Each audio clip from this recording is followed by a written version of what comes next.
Oi, pessoal. Eu sou Décio Iandoli Júnior, sou presidente da Associação Médica Espírita do Mato Grosso do Sul. Tenho trabalhado na Associação Médica Espírita do Brasil já há algum tempo. Estou como vice-presidente da Associação Médica Espírita Internacional. E eu tive a honra, o prazer de ser um dos autores desse livro, O Cérebro Triuno a Serviço do Espírito, junto com a doutora Irvênia e com o Sérgio Lopes. A minha parte ficou para falar sobre a neurofisiologia transdimensional, né? Então, esses destaques que a gente está gravando, eles têm o objetivo de tirar um pouquinho do peso do conhecimento técnico que é inerente ao livro, não é? Então, para a gente explicar as ideias que a gente traz, que na verdade não são nossas, né? São as ideias de André Luiz, a gente precisa trazer junto um embasamento técnico importante, né? Um embasamento teórico. E a gente faz isso, a doutora Irvênia começa esse trabalho falando sobre a neurofisiologia, a neuroanatomia funcional.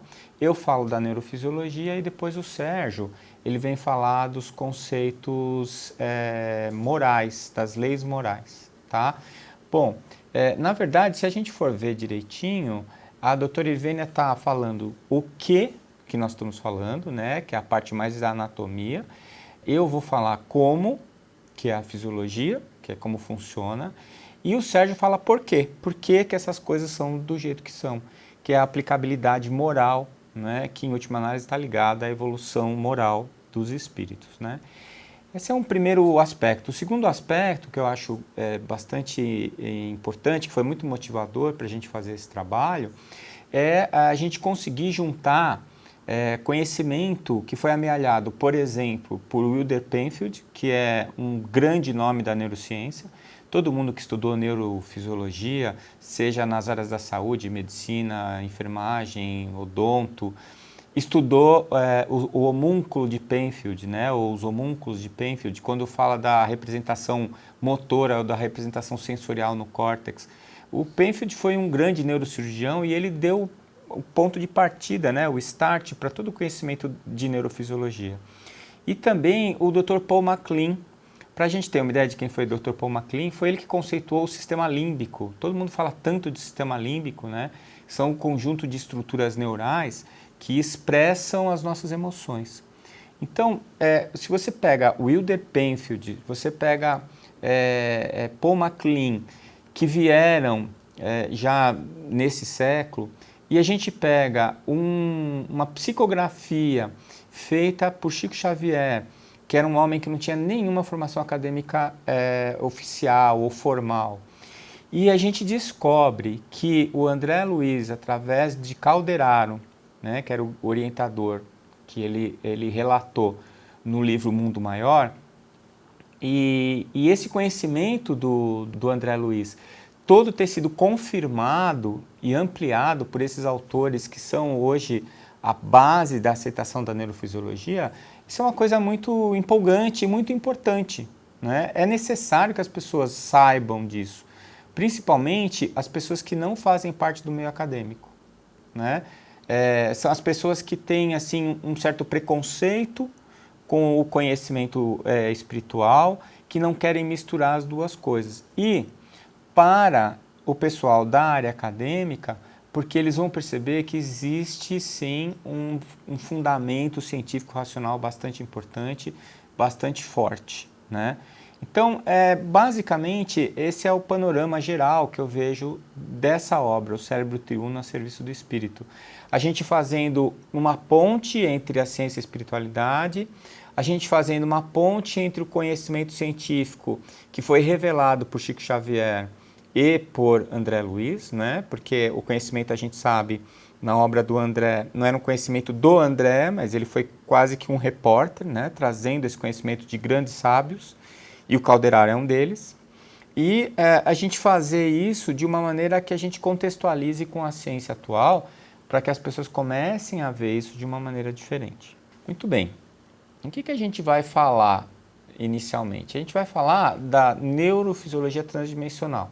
Eu quero dar uma conceituada em fisiologia e essa questão do transdimensional. Primeiro que fisiologia é o como funciona, né? Como eu disse anteriormente, a anatomia é o que é e a fisiologia é como é. Então o anatomista seria aquele que olha um relógio desmontado em cima da mesa e descreve todas as pecinhas que fazem parte do relógio. E o fisiologista é aquele que entende como cada pecinha se relaciona com a outra, fazendo o relógio funcionar. Então, quando a gente fala de neurofisiologia, a gente está falando de como funciona o sistema nervoso. O nosso sistema nervoso é composto pelo sistema nervoso periférico e central. O nosso sistema nervoso central é formado por uma medula espinal e pelo encéfalo. O encéfalo é tudo aquilo que está dentro do crânio. E dentro do encéfalo, a gente tem o cérebro, né? Então, na verdade, a gente poderia, para ser assim mais purista, a gente poderia chamar de encéfalo triuno, né? Porque tem mais estruturas do que o cérebro envolvidas nesse conceito. Mas a gente segue a orientação do Dr. Paul MacLean, que levanta essa questão de como o cérebro tem evoluído e na evolução do cérebro aumentando a capacidade de manifestação dos seres vivos. Então, os materialistas, eles pensam assim, que é porque o cérebro desenvolveu, a gente ficou mais capaz. E os pós-materialistas, ou nós, também são chamados de espiritualistas, nós acreditamos que primeiro vem a necessidade, a função, a capacidade, e depois, né, essa própria inteligência desenvolve no corpo biológico os instrumentos de manifestação, né, dessa nova possibilidade, dessa nova capacidade. É por isso que a gente chama o cérebro como órgão de expressão do espírito, né, e não o contrário. A gente não somos os primeiros a falar disso, não, né? A gente sabe que Diderot, por exemplo, que era um biólogo, ele foi usado como uma ideia evolucionista, né? Falava que a função faz o órgão, né? E a gente sabe que isso é uma verdade. Ou seja, não é o órgão que vem para permitir a função. A função, a capacidade aparece e ela desenvolve o órgão, né?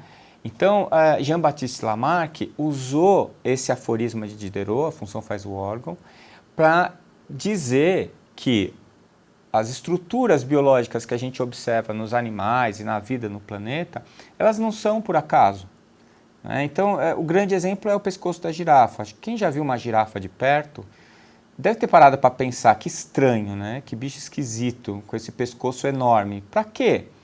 Porque o pescoço maior faz com que ela acesse um alimento que os outros animais que pastam como ela não acessam, que é a folha das árvores. Então, ela desenvolveu o pescoço e isso deu para ela um manancial de alimento que outros animais que disputavam alimento com ela não tinham. Até aí tudo bem, já é uma coisa para a gente pensar, como é que ela chegou lá. Então, muita gente pode falar que foi por acaso, que foi sem querer, né? Não existe acaso, né? Para o cientista, tudo tem uma causa. Agora, mais do que você olhar o pescoço enorme da girafa, eu queria que você pensasse um pouquinho na coluna cervical da girafa, né? A gente tem uma coluna cervical pequena e já incomoda. Você imagina o tamanho das vértebras para sustentarem aquele pescoço. A musculatura, os ligamentos e mais. A força que o coração da girafa tem que fazer para que o sangue suba aquele pescoço enorme para chegar na cabeça dela, né? E a gente sabe que a cabeça é o ponto central da vida, porque é lá que se acessa o sistema nervoso. E é o sistema nervoso o órgão de manifestação da vida. Então, não é um projeto aleatório, é uma coisa planejada, né? Dr. Michael Behe, no seu livro A Caixa Preta de Darwin, ele chama atenção para esse aspecto, que a gente não consegue ver a aleatoriedade na natureza. A gente percebe que existe uma intencionalidade. O problema é você pensar de onde vem a intenção, né? Os simplistas vão dizer que é de Deus. Deus é causa primária de todas as coisas, ele não é causa imediata de todas as coisas. Então, tudo vem de Deus de uma maneira primária, mas não imediata. Então, a estrutura do nosso organismo, ela é derivada da maneira como nós nos expressamos nesse momento, do que nós somos nesse momento, das capacidades que nós temos nesse momento.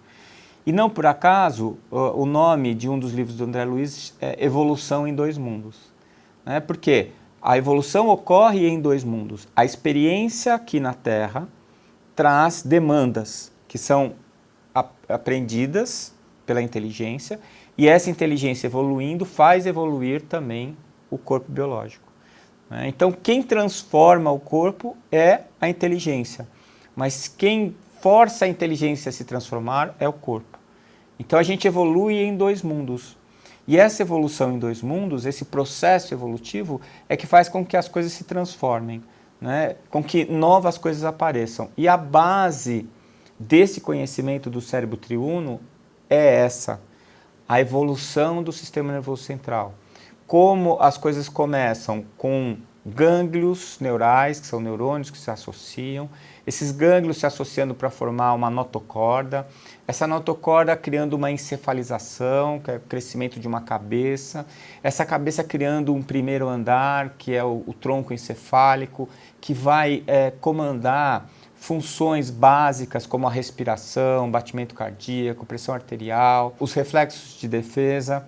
Ele vai trazer novas possibilidades para o animal se dar melhor no meio, se adaptar melhor às condições do meio ambiente. Né? Então, esse seria um primeiro andar, que o Dr. Paul MacLean chamou de cérebro reptiliano.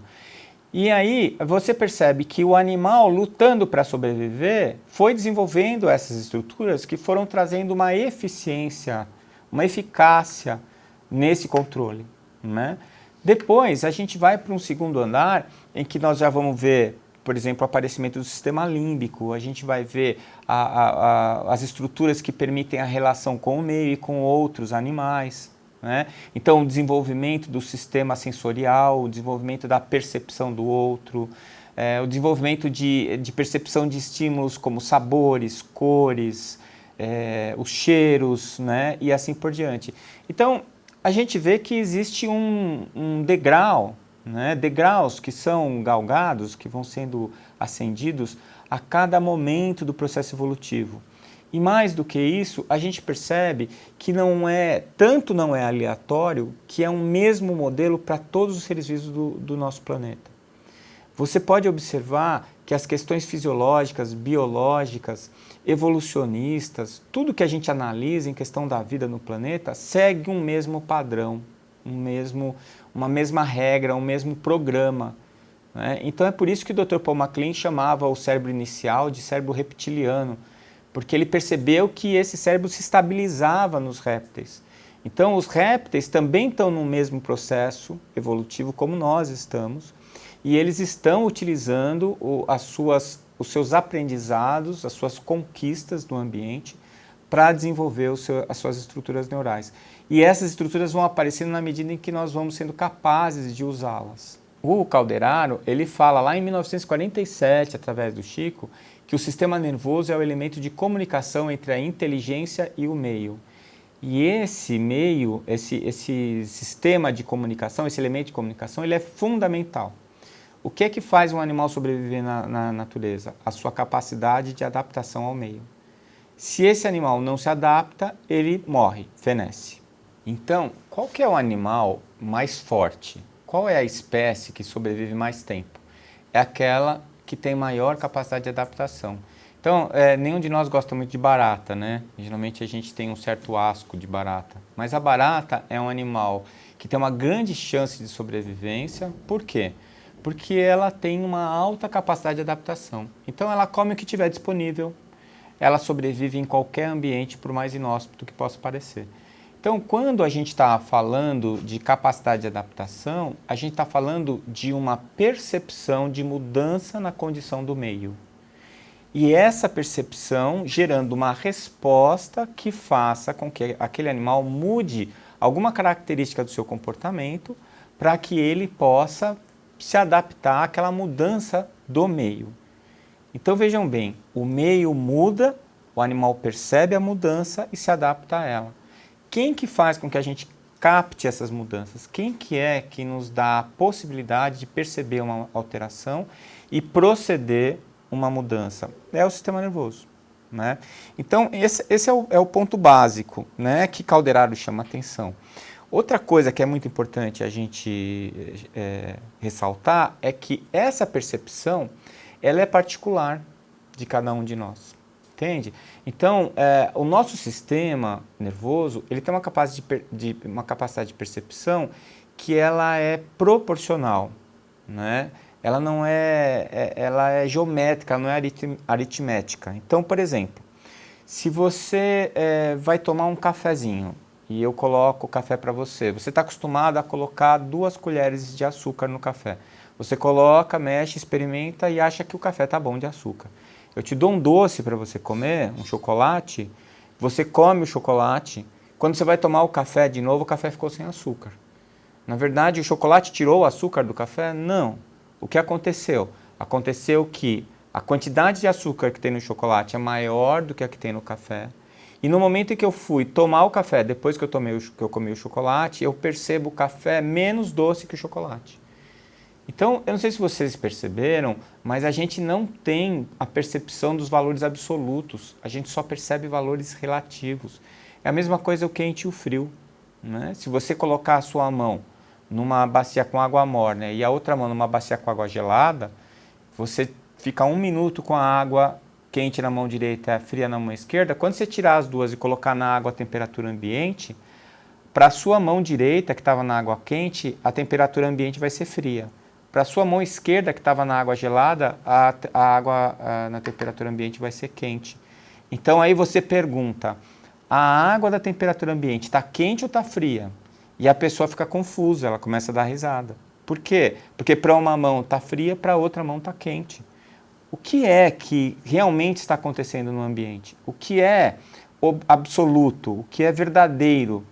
Então, a nossa interpretação dos estímulos varia de acordo com a nossa percepção do mundo, a nossa vontade do mundo, né? Aquilo que a gente realmente acredita que vale, aquilo que a gente tem convicção de que é verdade, mesmo que não seja. Eu não sei se está ficando confuso, mas o que eu estou querendo dizer é que não existe para nós uma verdade absoluta. A gente tem uma capacidade de percepção de mudanças do meio, a gente percebe essas mudanças, mas o diagnóstico que a gente dá para essas mudanças depende de cada um de nós. Depende das nossas experiências anteriores, depende da cultura, da nossa educação, daquilo que a gente crê que seja verdade ou falso.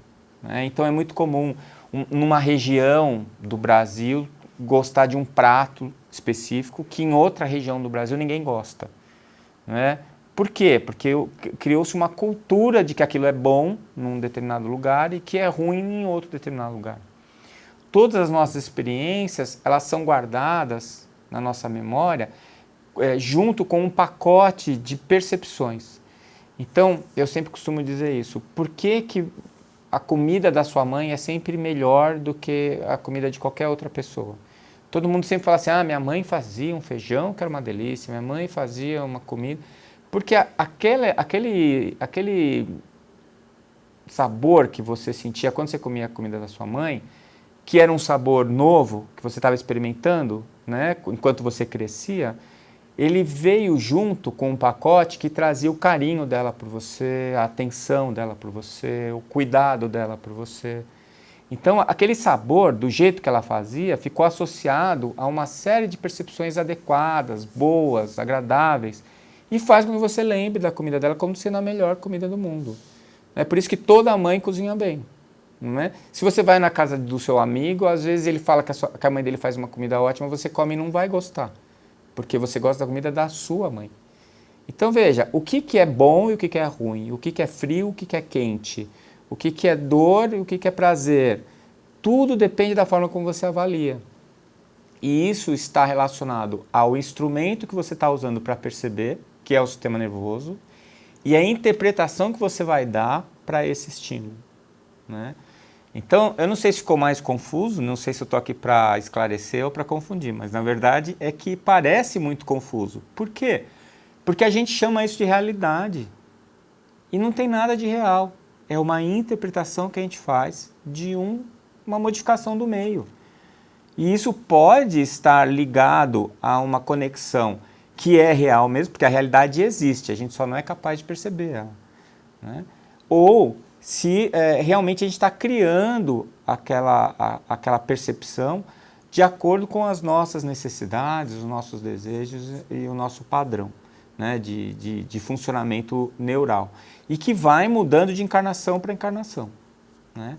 Então, eu gostaria de colocar isso de uma maneira assim bem clara, né? Quer dizer, é o sistema nervoso central, o nosso veículo de manifestação e de interação com o meio e com as outras pessoas. E ele é apenas um veículo, né? Quem faz as interpretações e tira os diagnósticos somos nós, tá bom? Agora a gente vai andar um pouquinho mais, né? Falando sobre alguns transtornos, né? Ou alguns distúrbios que a gente pode observar nesse instrumento de comunicação. Então vamos lá, a gente já viu o que é o cérebro triuno, o que é a neurofisiologia, e a gente já entendeu a função do nosso sistema nervoso nesse processo de interação, né? de convivência com o meio ambiente e com as outras pessoas. E se tiver algum problema nesse veículo, né? Então, por exemplo, você está assistindo aí o vídeo. Você está assistindo o vídeo, você está usando algum instrumento. Você está usando o seu computador, você está usando a TV, você está usando algum instrumento. Se esse instrumento tiver com algum defeito ou apresentar alguma deficiência, você não vai conseguir enxergar a mesma coisa que você enxergaria se ele estivesse funcionando perfeitamente, né? Se uma outra pessoa que está do seu lado estiver assistindo o vídeo junto com você, ela vai enxergar a mesma coisa que você, vai ouvir a mesma coisa que você, mas vai interpretar diferente. O que eu estou querendo dizer é o seguinte, existem duas interferências aqui. A primeira é o instrumento de percepção, no caso aí, vamos supor, o seu computador. E a segunda é a sua interpretação da mensagem que eu estou mandando para você. Então eu mando uma mensagem, que é o que está na minha cabeça, você vai receber outra mensagem, que é o que você vai interpretar do que eu estou dizendo. Agora vamos imaginar que esse seu computador esteja com um problema e ele não esteja passando a cor azul. O que vai acontecer? Vai acontecer que você vai ver uma imagem com cores diferentes de uma outra pessoa que esteja assistindo o mesmo vídeo em um outro computador. Então, vamos supor que você tem duas pessoas, os dois estão encarnados, um tem uma alteração na transmissão sináptica dos neurônios. Ele tem algum neurotransmissor que está em excesso ou que está em falta. Ele vai estar diante do mesmo estímulo que você, da mesma alteração do meio. Só que o cérebro dele vai passar para a consciência dele uma mensagem diferente da mensagem que você vai receber. Então, o que isso vai gerar? Isso vai gerar para ele uma percepção desconectada da percepção que você tem. Se ele tem essa alteração e essa alteração só ele tem, ou poucas pessoas têm como ele vai ser considerado uma pessoa fora do normal. Se todo mundo vê azul e ele não vê, ele é o problema. Não é os que veem o azul. Então não existe o certo e o errado, existe o diferente. Existe o comum e o diferente. Então, a gente fala sobre isso quando a gente vai falar dos transtornos psiquiátricos. A maior parte dos transtornos psiquiátricos não apresentam nenhuma alteração anatômica. E quando apresentam, elas são muito sutis, muito pequenas diferenças. Mas a gente percebe que existe uma diferença importante na quantidade de neurotransmissores. Vamos dar um exemplo. As pessoas com depressão, com a doença depressão, né? Não com tristeza, que não é doença. Essas pessoas elas têm uma deficiência de serotonina. A serotonina é um neurotransmissor que traz para a gente uma sensação de prazer, né? É um prazer apetitivo, um prazer excitatório. Então o que acontece? Se eu sofro uma tristeza e eu fico triste, depois eu entro numa outra tristeza, e se eu começo a me sentir triste repetidamente, eu condiciono o meu cérebro a produzir uma quantidade pequena de serotonina. Ou então, eu produzo tão pouca serotonina que acabo por ter um déficit desse neurotransmissor. E agora que eu quero deixar de estar triste, o meu cérebro não deixa eu deixar de estar triste porque ele está funcionando no padrão de tristeza. E aí o que eu tenho que fazer? Eu tenho que tomar um remédio para melhorar a serotonina, melhorar o meu ânimo, abrir uma janela para eu conseguir sair do quadro de tristeza. Então, como o André fala, nada é totalmente físico, nem nada é totalmente espiritual. A gente está encarnado. Então, a maneira como a gente sente as coisas influencia o nosso cérebro e o nosso cérebro influencia a maneira como nós sentimos as coisas. Um exemplo radical disso é a doença de Alzheimer. A doença de uma forma avançada em que a alma está lá, só que ela está usando um aparelho completamente obstruído. Ela não consegue interagir com o meio. Ela não vê as coisas que as pessoas veem, não ouve as coisas que as pessoas ouvem, não se relaciona de uma maneira ao vivo, real, com o que está acontecendo ao redor dela. Então, é como se tivesse apagado, né, a tela do computador dela. E ela não consegue mais nem ver, nem ouvir o que está passando ali. Então, a gente precisa parar para pensar um pouco, porque muitas vezes a gente critica as pessoas ou atribui problemas espirituais a algumas pessoas, principalmente com os transtornos psíquicos, e que, na verdade, sempre podem ter começado com um problema espiritual, mas que hoje já se transformou num problema físico e que vai precisar de um tratamento físico. Vai precisar fazer uma reposição de neurotransmissor, tomar alguma medicação para que o cérebro dela possa dar a ela a oportunidade de se recompor espiritualmente, né?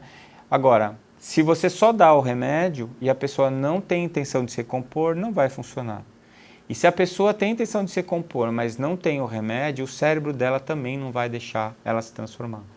Então, como nós somos seres transdimensionais e nós temos todos esses aspectos interrelacionados, né, o espiritual, o físico, o social, o biológico e etc., a gente precisa atuar em todas essas dimensões quando a gente precisa fazer alguma transformação, quando a gente precisa fazer alguma modificação na nossa estrutura, né, na forma como nós estamos funcionando nesse momento.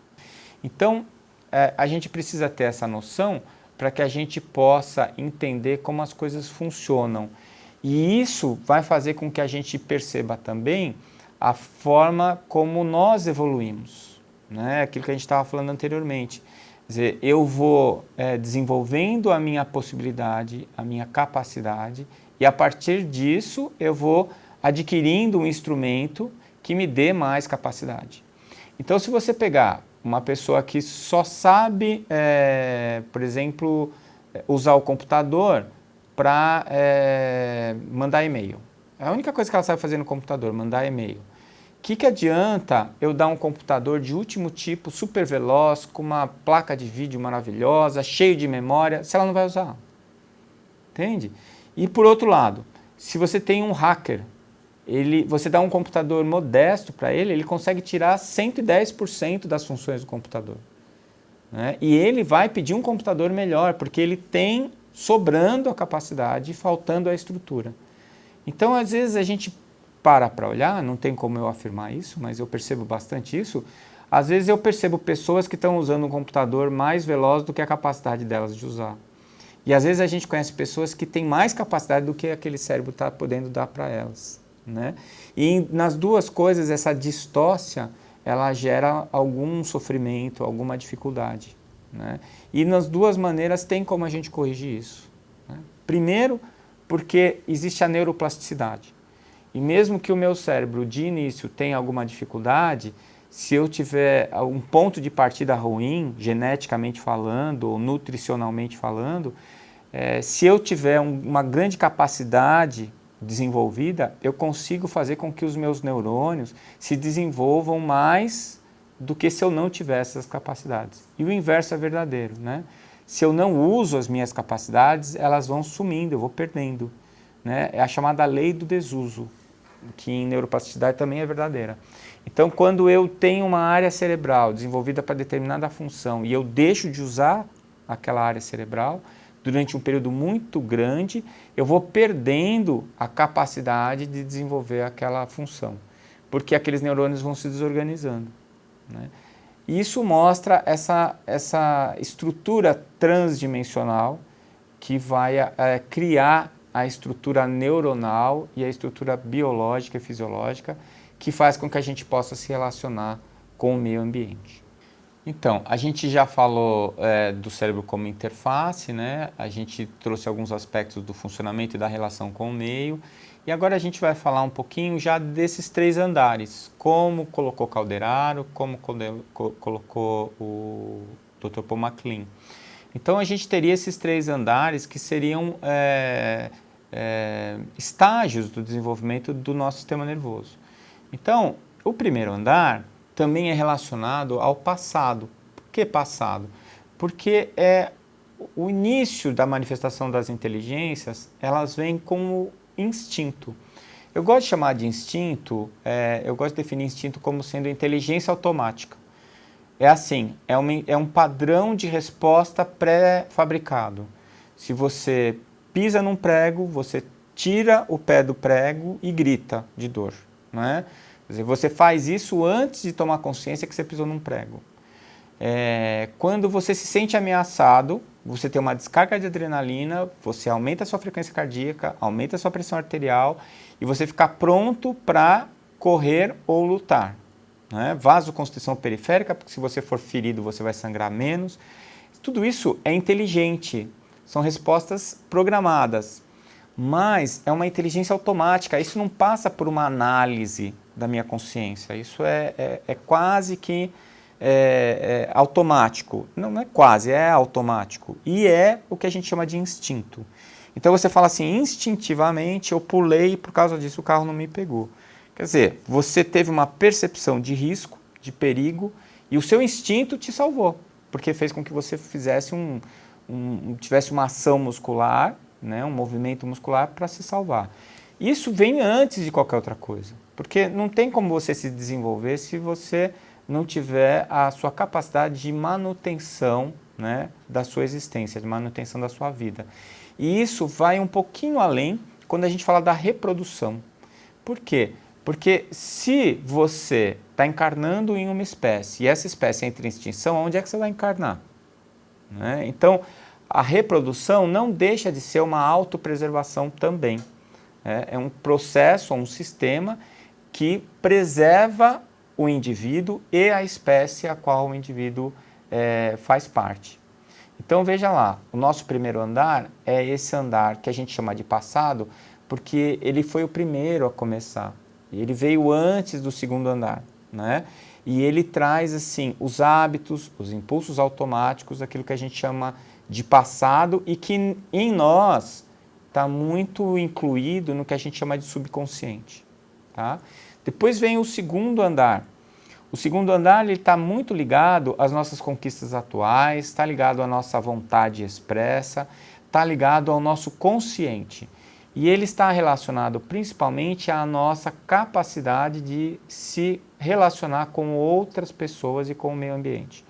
Bom, isso daí é o que está acontecendo hoje, né? É o que nós estamos trabalhando hoje, essa questão de aperfeiçoamento das nossas capacidades sociais, das nossas capacidades de raciocínio lógico, de raciocínio abstrato, né?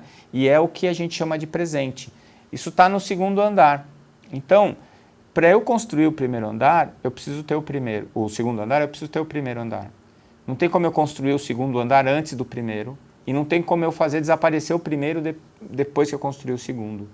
Ele continua lá, o primeiro andar, nosso instinto continua lá, continua tendo a mesma função, continua sendo útil da mesma maneira, só que agora ele vai sendo subordinado, ele vai sendo controlado pelas nossas funções mais modernas, mais novas, as nossas capacidades mais complexas, né? As coisas que a gente faz de uma maneira mais refinada, com um aumento da eficácia, né?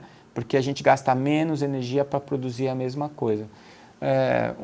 Uma alusão que a gente pode fazer, um paralelo, é com um motor. Então, se você pega um motor de um carro antigo, os motores tinham cilindradas maiores, gastavam mais energia, mais gasolina e andavam menos, tinham menos força do que os motores hoje. pegar um motor moderno, eles têm menos cilindradas, né? Os motores são menores, eles têm mais potência e eles gastam menos gasolina, porque eles ganharam eficiência. Então, o nosso cérebro, o nosso sistema nervoso, ele está ganhando eficiência. Eu consigo extrair do meio e do meu comportamento resultados muito melhores, porque eu estou refinando, eu estou percebendo, aprendendo e estou refinando as minhas respostas. Então, esse seria o segundo andar. E o terceiro andar? O terceiro andar eu gosto de brincar que é um puxadinho, né? O terceiro andar não tem telhado ainda, o terceiro andar é um projeto. E é por isso que ele é relacionado com o futuro. É aquilo que a gente vai ser capaz de realizar. É aquilo que existe em nós como potencialidade e não como função. Então, esse terceiro andar, ele é um objetivo, é um projeto que nós vamos desenvolvendo ao longo do tempo, que nós vamos construindo lentamente, como sendo uma meta, um objetivo a ser alcançado. E esse terceiro andar, ele ainda é um projeto. Então, a gente não tem como ficar no terceiro andar, como a gente não tem como ficar no primeiro andar, né? Nós estamos no segundo andar. É o segundo andar que hoje é onde nós nos adequamos. Em alguns momentos a gente precisa descer para o porão, né? Para o cérebro inicial, para o cérebro reptiliano, que nem eu dei o exemplo. Você está atravessando a rua, de repente vem um carro e você instintivamente pula e se salva. Quer dizer, é o momento de você descer para o instinto, de você deixar o instinto se manifestar livremente, né? Um momento em que você é ameaçado, em que você precisa usar de força para correr ou para lutar, para se defender. É um momento em que você está deixando as funções mais básicas, mais primitivas atuarem. Na hora que você está aprendendo, que você está estudando, na hora que você está tentando melhorar as suas habilidades, você está no segundo andar, você está no presente. Você está trabalhando o que realmente é o ambiente que te interessa neste momento. E o terceiro andar é onde você vai de vez em quando para vislumbrar o futuro, para tentar achar a solução para alguns problemas. E é o que acontece quando você medita, quando você entra em prece, quando você tem uma percepção aumentada do que está acontecendo ao seu redor, quando você consegue enxergar, às vezes, o que as outras pessoas não estão enxergando, né? Então, se você não se adequa, se você passa a deixar os seus instintos tomarem conta da sua vida, você vai se embrutecer, você vai perder a sua capacidade de se relacionar com as pessoas, você vai se desajustar. E se você resolver mudar para o terceiro andar, mesmo ele não estando pronto, você também vai perder a sua capacidade de realizar. Você vai ficar estéril, né? Você vai ficar num ambiente em que não se produz, que não se resolve nada, porque você está tentando viver uma capacidade que você ainda não tem. Então, como dizem os chineses, né, o passado já passou, o futuro é um projeto, uma ilusão, o presente é um presente, né? Por isso que a gente tem que viver esse presente. Ele é um presente. A nossa capacidade de se desenvolver, de aprender, e que esse futuro, que hoje é um projeto, se transforme em presente, né? No momento em que a gente alcançar esse futuro, a gente vai estar no terceiro andar de hoje, né? Mas vai ser o nosso segundo andar no futuro, porque a gente vai continuar subindo, vai continuar evoluindo, vai continuar crescendo. Então, esse primeiro bloco do destaque, a gente procurou falar um pouquinho sobre a questão da estrutura e da função do sistema nervoso, fazer uma associação desse sistema nervoso, do seu processo evolutivo com a evolução do espírito, né? E no próximo destaque, a gente vai tentar discutir alguma coisa sobre mente e consciência.